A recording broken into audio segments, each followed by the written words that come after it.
Donald Trump, because no one else will make a better, racist, stereotypical, hate-mongering, morally unstable choice for president. I am not a fan of Mr. Trump, because he is a racist turd.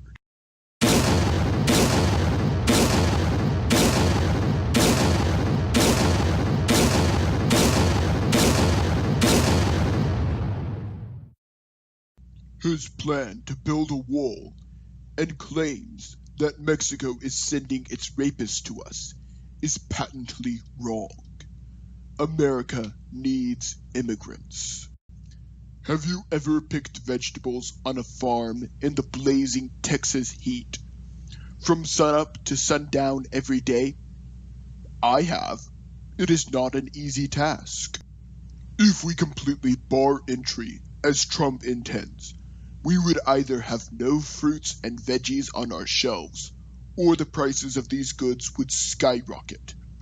This would especially impact the ability of low-income and minority families to procure food. The next issue that I really have a problem with is his Muslim database. Beyond database, we should have a lot of systems. We can help them. Can we? Identification, that's how it starts. It ends with being rounded up, experimented on, eliminated. After Japan's attack on Pearl Harbor, the U.S. government set up 10 internment camps across the West. They detained over 100,000 Japanese Americans perceived as a threat to the war effort. Half of those detained were children. Does this not sound like any other leader from the mid-20th century? Germany has even warned us that Trump is a threat to world peace. Back in the 1930s, Hitler promised to make Germany great again, and was an eloquent speaker to say the least. Some people who speak German listened to some of his speeches and felt that he was such a brilliant speaker. So many are saying that Trump is saying what people want to hear. I am going to mention Godwin's law right here, and that I do realize that it is a logical fallacy to instantly compare people to Hitler. However, if the shoe fits, wear it. We already have an administration that will not even consider the fact that they cannot just kill a US citizen by drone, and the NDAA gives our government the ability to indefinitely detain citizens without trial.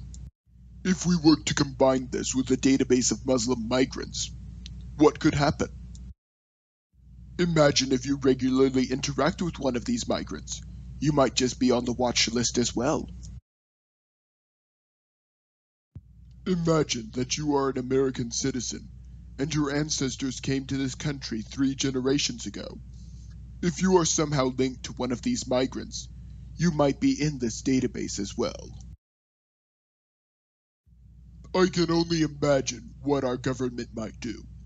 You might say, Japanese internment camps were only for wartime, to which I respond, we're at war in half the countries in the Middle East. If that does not scare you, remember that SWAT teams are being called in for people making drugs in their basement. The officers even use flashbang grenades. These are dangerous times, but those who do not learn from history are doomed to repeat it. We learned in Baltimore and Ferguson what happens when you do nothing but seed hatred. I do not even want to imagine what would happen if Trump got the nomination or won the election.